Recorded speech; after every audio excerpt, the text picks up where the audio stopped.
Thank you. Thank you. And ఇది విఘ్నేష్ గవిరెడ్డి గారిని మాట్లాడవలసిందిగా రిక్వెస్ట్ చేస్తున్నాము. కంగ్రాచులేషన్స్ కూడా. ఇది సక్సెస్ మీట్ కాదు, బట్ రేపు ఎలాగో ఖచ్చితంగా సినిమా సక్సెస్ కాబట్టి కంగ్రాచులేషన్స్ తెలియజేస్తున్నాం. యా, అందరికీ నమస్కారం అండి. మీడియా వాళ్ళని జర్నలిస్ట్ అందరిని కలుసుకోవడం చాలా హ్యాపీగా ఉంది. నా పేరు విఘ్నేష్ గవిరెడ్డి. మా టీం చెప్పినట్టే నిన్న నైట్ ఒక ప్రీమియర్ జరిగిండే. మా పక్కన మా నాన్న అమ్మ కూర్చొని ఉండే. వాళ్ళది షో అయిపోయాక వాళ్ళ రియాక్షన్, వాళ్ళు కంట్లో నీళ్ళు పెట్టుకొని ఆబ్వియస్లీ వెరీ ప్రౌడ్గా ఫీల్ అవుతుండే వాళ్ళు. Any youngster can relate. మన పేరెంట్స్ మన వల్ల సొసైటీలో ప్రౌడ్గా తలెత్తుకొని మా పిల్లోడు ఇది చేసినాడని చెప్పుకుంటే ఎంతో హ్యాపీగా ఉంటుంది. అందుకు నిన్నటి నుంచి నేను వెరీ ఓవర్వెల్మ్డ్ ఉన్నాను. ఈ ప్రాసెస్లో ఎంతోమంది కొత్త ఆర్టిస్ట్ కలిసారు నాకు. ఎంతోమంది కొత్త ఆర్టిస్ట్ కలిసారు. ఎంతోమంది నాలాగా ఒక పేరు చేసుకుందాం మనకి అని వచ్చిన వాళ్ళు కలిసారు. వాళ్ళందరితోటి ఒక డిస్కషన్ స్టార్ట్ అవుతుంది. హాయిరా మాట్లాడుకుంటాము. ఏం చేస్తున్నావు అంటే ట్రై చేస్తున్నాము, అట్లేదో మాట్లాడుకుంటారు. నువ్వేం చేస్తున్నావు అంటే నేను కూడా సినిమా చేస్తున్నాను. అవునా, ఎవరు అంటే గుణశేఖర్ గారు అనే ఒక్క పేరు ఆ కాన్వర్జేషన్లో ఎప్పుడైతే ఎంటర్ అవుతుందో అప్పుడు ఇమీడియట్గా నేనంటే కొంచెం ఒక రెస్పెక్ట్తో చూసేవారు, కొంచెం నన్ను సీరియస్గా తీసుకునేవారు. ఎనీ యంగ్స్టర్కి మనకి అవతల ఒక పర్సన్ కొంచెం రెస్పెక్ట్ ఇచ్చి మనం చేసే పనిని కొంచెం వాల్యూ చేస్తే అది చాలా హై వస్తుంది.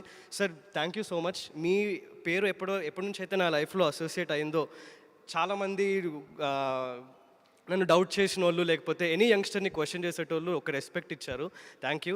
మా అమ్మగారు కూడా నేను యాక్టర్ అవుతాను అని కాలేజ్ ఆపేసినప్పుడు ఒక వారం రోజులు సరిగ్గా మాట్లాడలే. అంటే ఆ ప్లేట్ మీద టేబుల్ మీద ఫుడ్ పెట్టేది, పప్పుచారు పెట్టేది, ఆ గిన్నెతో అట్లా సౌండ్ చేసేది, నాకు తెలవాలి నేను వచ్చి తినాలి అని.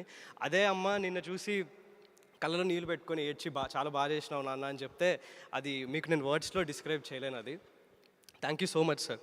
అలాగే ఈ సినిమా చేయడం ఒక ఎత్తు అయితే, ఇంత మంచి ఆర్టిస్ట్ నాకు ఫస్ట్ ఫిల్మ్లోనే నా చుట్టూ ఉండడం ఇంకా వెరీ లక్కీ నేను.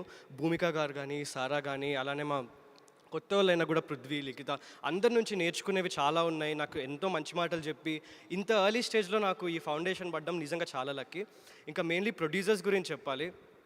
Ma'am, it's almost shocking given the current scenario. మీరు ఇంత ఒక బెట్ చేయడము నా మీద, ఇట్లాంటి కథ మీద బయట వాళ్ళకి ఎవరికి చెప్పినా ఫస్ట్ ఒక 2 సార్లు అయితే నమ్మట్లేదు. నేను దీంట్లో ప్రొటాగనిస్ట్ అంటే వాళ్ళు నమ్మట్లేదు. ఎందుకంటే నాలో ఏం వేరే లేదు. ఇప్పుడు ఎంతోమంది దీంట్లో బ్యాక్గ్రౌండ్ ఆర్టిస్ట్, జూనియర్స్, నేను, మా మధ్యలో ఏది డిఫరెన్స్ లేదు బ్యాక్గ్రౌండ్లో.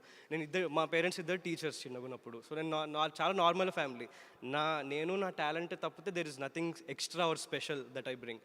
కానీ అవేవి పట్టించుకోకుండా జస్ట్ రోల్కి సెట్ అవుతాను, జస్టిస్ చేయగలుగుతానని నమ్మినందుకు ముగ్గురికి, రాగిణి గారికి, నీలిమ గారికి, యుక్త గారికి థ్యాంక్ యూ సో మచ్. మీలాంటి వాళ్ళు ఎంతమంది ఇండస్ట్రీకి వస్తే నాలాంటి కొత్త వాళ్ళకి అంత బ్లెస్సింగ్ అది. Thank you so much from the bottom of my heart. అంతే అండి. మాకు ఎంతో ఎంజాయబుల్ ఎక్స్పీరియన్స్ ఇన్న సినిమా చూడడం. మీకు కూడా అందరికీ ఇవాళ సాయంత్రం చూసినప్పుడు, రేపు ఆడియన్స్ కూడా చూసినప్పుడు అదే ఫీల్ అవుతారని, ఒక స్పెషల్ సినిమాని మీరు కూడా అంతే స్పెషల్గా ఎంజాయ్ చేస్తారని కోరుకుంటున్నాను. Thank you once again. Thank you. ఎలాగో బ్లాక్ బస్టర్ రెస్పాన్స్ చూసిన వాళ్ళందరూ కాబట్టి మీరు కూడా ఇంకా సక్సెస్ని, ఆ యూఫోరియాని ఎంజాయ్ చేయండి. ఓకేనా? Thank you Vignesh. Looking forward to see you on screen tomorrow అందరితో కలిసి. అండ్ యుక్త గారు మాట్లాడరు కదా? ఎస్, సైలెంట్గా ఉంటారు. బట్ యా, మంచి కథను అయితే ఎన్నుకున్నారు. అందుకే వాళ్ళు ముగ్గురు